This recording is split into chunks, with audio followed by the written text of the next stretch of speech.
Little Orange Plum. Hello everyone, and welcome to Little Orange Plum. So today we are looking at a little subreddit called r/InsanePeopleFacebook. And apparently we are living through a golden age of crazy Facebook posts. First off, we have right-wing lies kill. Here in Oregon, we have people refusing to leave their homes in the path of fires because they read on right-wing Facebook sites that black Antifa marauders are coming to loot their homes using the fire as cover. It's a lie and it's endangering lives. Right-wing lies kill. And we have from FBI Portland, reports that extremists are setting wildfires in Oregon are untrue. Help us stop the spread of misinformation by only sharing information from trusted official sources. Okay, so, there is no part of this that makes any actual sense to me. Because I understand, okay, you're crazy enough to believe that, no, it's just too crazy. I'm sorry, even if people had intentionally tried to set a fire in order to get you out of your house so they could steal shit, there's still a fucking fire. It's literally this basic instinct that when your house is on fire, you leave. Doesn't matter who set the fire, doesn't matter why the fire was set, it doesn't matter. There's a fucking fire. It's basic instinct that is understood by freaking cats and dogs and mice and shit, that when there is fire, you run away from it because it's a fire. How the hell does liberal politics and right-wing politics equal you now think that fire is not dangerous? It doesn't. Even in the world in which naturally occurring wildfires don't suddenly naturally occur and it has to be a liberal conspiracy, fire bad, fire hot, fire hurt you, run away from fire. Literal cavemen understand it as what the fuck? Okay. I'm gonna need to move on from that because that is I'm not prepared to deal with that. Okay, next we have from an anti-mask Facebook group, gee, if only there was a legitimate health condition associated with the decline in memory. Wearing a mask made my oxygen so low, I lost my memory of my 7 grandkids' names. It took a while to get it back. It was very scary. The kids were watching me try to remember. I'm sure they were upset and confused. I don't know whether to hope this person has dementia or to hope that they're just a really bad person who's lying about their symptoms for political gain. Either way, nope. Also, my oxygen so low is a sentence that does not make sense. Either you mean you can't breathe because it's like it's not an oxygen tank. Oxygen so low is like when you're scuba diving and your oxygen tank is running low on air. You are not breathing through an oxygen tank. You are breathing normally with a piece of fabric in front of your face. Also, I feel like it's worth noting that in order for that to happen, you would literally have had to have blacked out from and lost consciousness for several minutes probably several times over. I feel like this is such an obvious lie. You know, how do you not realize that in order to lose your memories from oxygen deprivation, you literally have to completely stop breathing for a minute or two, basically. Either you need to get yourself checked for senile dementia, or you need to stop lying, because wow. Oh, and holy crap. Next we have, imagine having your wedding centered around him. New beginnings, we love our country and our great president. It's a beautiful day at the Trump house. Holy fucking shit. He's 30 feet tall. It's fucking terrifying. How? Oh, good grief. This is literally the stuff of nightmares. Well. Oh, and of course, we also have pointlessly gendered. You know, the men will have to be in blue because blue is a boy's colour, and the girls will always have to be in red because it's like pink and that's a girl's colour. Wow. Just wow. I don't know what even is the scariest thing about this. The pushing of heteronormative gender color coding of the bridesmaids and shit and the groomsmen. The fact that they painted an entire house like that. The fact that Trump is freaking gigantic. I'm picturing him stomping people to death with his giant boots right now because he's big enough. Look at this giant thing. Is this a cover cutout and an actual statue? Either way, it's terrifying. Or the fact that you had a Trump themed wedding and were actually able to get a bunch of people to smile and pose and shit. Also, Trump 2020, like, you know we're still in the middle of a pandemic, right? And don't give me this, we all got our COVID tests beforehand. No, you're just moving on with your lives and acting like we're not in the middle of a global pandemic. Okay. You know, a part of me wants to hope that maybe this will this will reduce the levels of craziness in the world, just because all of these people will catch coronavirus and die. But on the other hand, you just know life isn't fair. It doesn't work out that way. These people will probably get infected, have no symptoms, and spread it to thousands of innocent people.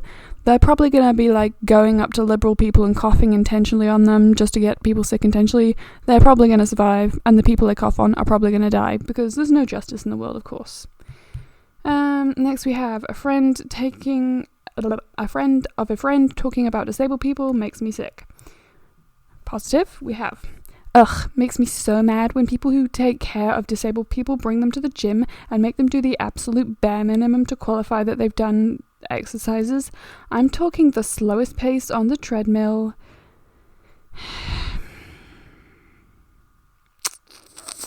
I mean, they're freaking disabled. Do you grasp the concept of disabled? They're probably doing the slowest pace on the treadmill because they're physically incapable of doing better. You were there running at a reasonable, comfortable pace on the treadmill, doing your mediocre running pace because you're able-bodied and therefore jogging enough to break a sweat is the bare minimum. Your maximum doing your best would be like literally running until your legs break, until you throw up. Not that I'm suggesting that's a good idea for you to do, but that's 100% for an able-bodied person. If your legs are not literally snapping from exertion, you are physically capable of more. You are not giving 100%.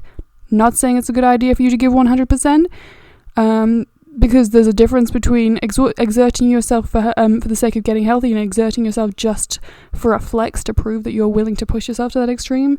But please try to acknowledge the fact that if you're a person who struggles to walk, then walking very slowly on a treadmill may be your 100%. That may be literally you pushing yourself to your greatest physical extreme and to the absolute capacity of what you're capable of. Unlike people who jog and run at a regular pace whilst being able-bodied. Anyway, where were we? Disabled people are generally overweight as well, and this isn't doing them any favors.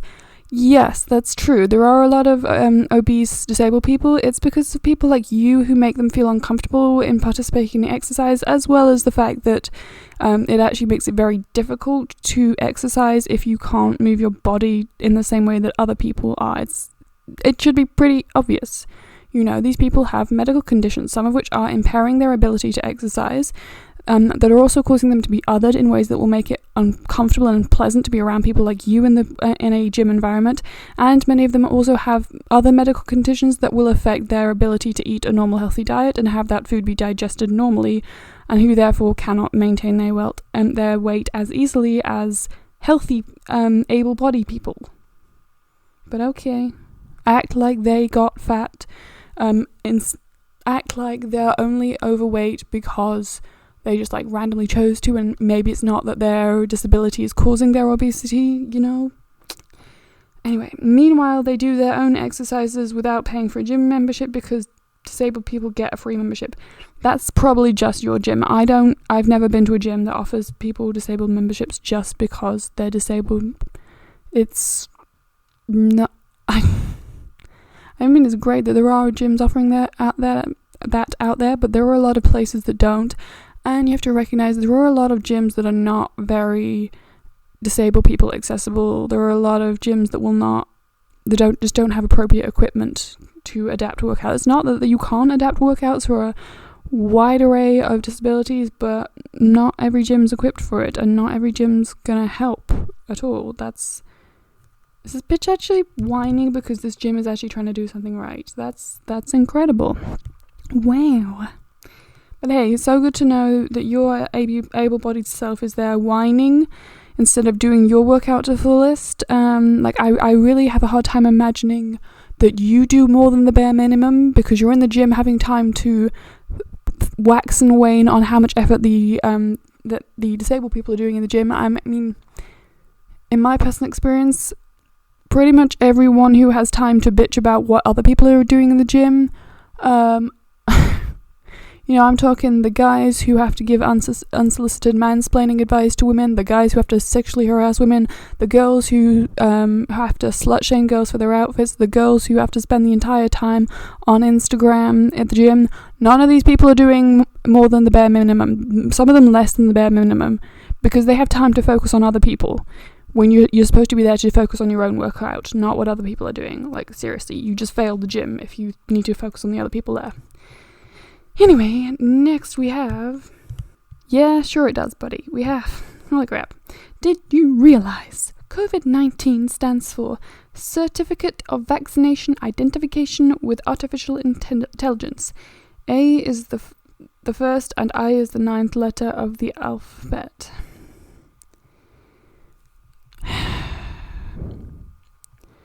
Dear anti-vaxxers, no, like, just, you're the reason why we can't have nice things.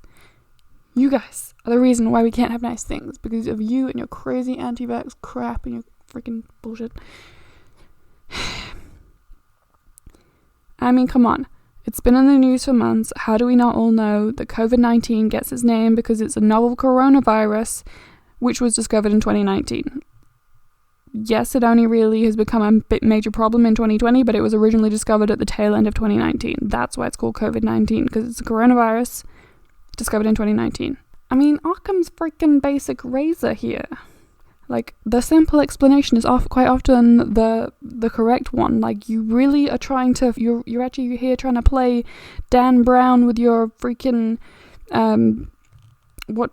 code, Da Vinci Code here, with trying to work out what COVID-19 means. I mean, seriously, this is not the first plague in human history to happen, and unfortunately, this is not the first example of people being really fucking stupid during a pandemic. But yeah, great, sure, this is a major conspiracy to give people microchips and shit. The one thing I do love, though, have you ever had someone at, like, your workplace, or someone that you know who, like, you have to hang around a lot, and you've always kind of gotten a weird vibe off of them? I love how coronavirus is really exposing all of these people for being complete fucking fruit cases. Freaking head cases. Because, like, the amount of people who I've always thought are maybe a little bit kind of crazy or narcissistic or freaking dangerous, maybe a little bit. You know how you sometimes, you've never had proof, you've never had a specific reason, but there's just something about them that just kind of feels a little bit off, like a vibe that you kind of get that always makes you think maybe there's something not quite right there. I love how coronavirus, most of it's ruining our lives. The one thing it's doing that's good, it's exposing these people. They are coming out of the woodworks because they just got to tell you all our crazy conspiracy theories, because we're all frustrated with coronavirus, and these people don't seem to recognize, yes, we are all upset about it, but we're not all resorting to crazy conspiracy theories. You're just exposing yourself as the nut job that you are, and the dangerous person that you are, and at least I now know to avoid you. So thank you for telling us all. I really needed to know that you were a person I needed to go the heck around and not interact with anymore. But yeah, so that is where we're going to end this episode on, of course, COVID craziness, because it is 2020, and what else will we talk about in this year? But yeah, so if you have any people showing up like this, with stuff like this on your Facebook, please share it with the group in r/insane people Facebook, because we all want to see it, because it's entertaining, and it's also a great early warning system for this craziness. And if you enjoyed this video, please like, comment, subscribe, all like your YouTube stuff, and I'll see you guys next time. Bye!